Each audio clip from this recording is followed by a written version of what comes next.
আপনারা জানেন আজকে আমাদের ঘোষিত একটি কর্মসূচি ছিল, আমরা আজকে বিধানসভা অভিযান করতাম। সেই জায়গায় পুলিশ আমাদের সেই সুসজ্জিত মিছিলে আটকে দেয় এবং আটকানোর পর আমাদের বলে যে তোমরা শিক্ষামন্ত্রীর সঙ্গে কথা বলো, তোমাদের যে দাবি দাবা সেটা তোমরা জানাও। সেই কথা অনুযায়ী তাদের উপর বিশ্বাস করে আমরা আজকে এই বিকাশ ভবনে এসেছিলাম শিক্ষামন্ত্রীর সঙ্গে কথা বলতে। কিন্তু এখানকার যে বাস্তব অভিজ্ঞতা সেটা খুব খারাপ। এ বিষয়ে শিশিরবাবু আছেন, আমাদের অন্যতম আন্দোলনকারী, সে পুরো ব্যাপারটা বলবে। আচ্ছা, আমরা আজকে যে আন্দোলন ডেকেছিলাম কলেজ স্ট্রিট থেকে বিধানসভা যে অভিযানটা ডেকেছিলাম, তো আমাদের ডেপুটেশন দেওয়ার কথা ছিল শিক্ষামন্ত্রীর কাছে, কিন্তু শিক্ষামন্ত্রী আজকে বাহানা দিচ্ছে, লুকিয়ে রয়েছে। আমাদের ফ্রেশারদের সঙ্গে অন্যায় করা হচ্ছে। আমাদেরকে ডেকে আনা হলো যে শিক্ষামন্ত্রীর সঙ্গে আমরা একটা বৈঠকে বলব, কিন্তু তিনি বসলেন না। শিক্ষামন্ত্রী আগেরবারও শিক্ষামন্ত্রীকে বলা হয়েছিল যে আমাদের ফ্রেশারদের কথা ভাবুন, কিন্তু শিক্ষামন্ত্রী প্রেস বাইট কী দিয়েছিলেন যে এমন কোনো ডেপুটেশন জমা পড়েনি। সুতরাং আমরা ভেতরে যাচ্ছি না। ওনারা বলতে চাইছে উচ্চপদস্থ আধিকারিকদের সঙ্গে কথা বলতে, ওনাদের কাছে ডেপুটেশন জমা দিতে। আগেও একবার জমা দেওয়া হয়েছিল, সেই কারণে আমরা যাব না। আমরা রিসিপ্ট কপি নেব, পুলিশের মাধ্যমে পাঠিয়েছি যে আমরা জমা দিয়েছি ওখানে, তার প্রমাণসহ। আর পেশাদের উদ্দেশ্যে বলবো, দেখুন আমরা সংখ্যায় কিন্তু অনেক, ঘরে বসে থাকবেন না। আমরা কিন্তু আগামী দিনে বৃহৎ আন্দোলন করতে চলেছি, ঠিক আছে? আপনারা প্রস্তুতি নিয়ে থাকুন। আমাদের মধুমিতা দিচ্ছি আমাদের শক্তি অনেক। আমাদের যারা ফ্রেশার্স বন্ধুরা, তারা আমাদের ফ্রেশার্স বন্ধুরা, তোমরা বাড়িতে বসে না থেকে আমরা পরবর্তী ক্ষেত্রে বৃহত্তর আন্দোলনের ডাক দিতে চলেছি। তোমরা দয়া করে বাড়িতে বসে থেকো না, নিজেদের অধিকার ছিনিয়ে নেওয়ার জন্য এবং ছাত্র সমাজ যে আমাদের সমাজের ভিত সেটা বুঝিয়ে দেওয়ার জন্য পরবর্তী আন্দোলনের দিন এখানে এসো। আমাদের যে আজকে এখানে দাঁড় করিয়ে রেখে, অপেক্ষা করিয়ে রেখে আমাদের টুপি পরানো হলো, এই টুপির জবাব পরের দিন দিয়ে দিও।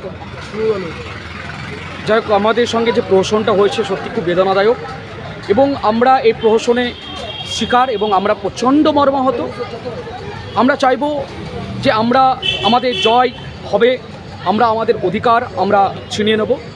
উই শ্যাল ওভারকাম, আমরা করব জয়, নিশ্চয় আমাদের জয় হবে। আর এই জয় হতে গেলে তোমাদের প্রত্যেকের কিন্তু এই আন্দোলনে পা মেলানো উচিত।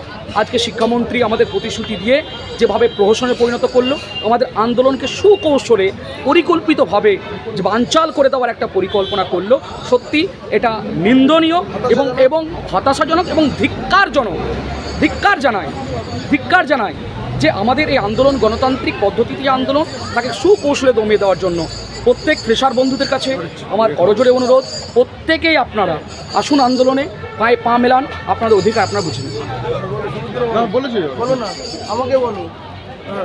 আমাদের আজকে কলেজ স্ট্রিট থেকে বিকাশ ভবন অবধি আন্দোলন ছিল। এবার ঘটনা হচ্ছে আমাদের মাঝপথে পুলিশ আটকে দেয়।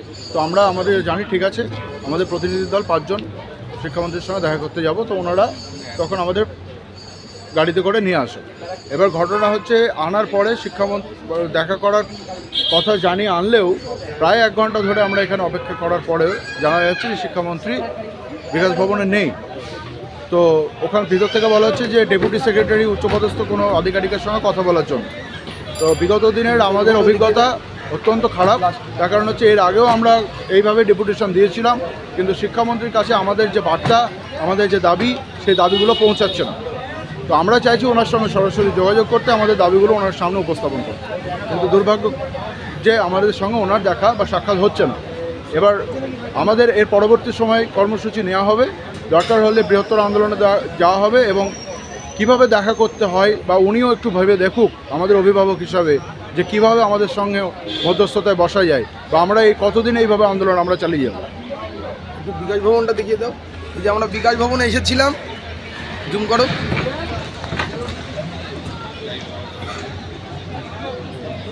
তুমি বলেছো কিছু বলেছো? আচ্ছা, সবাই বলেছো? আচ্ছা, বন্ধ করো। ঠিক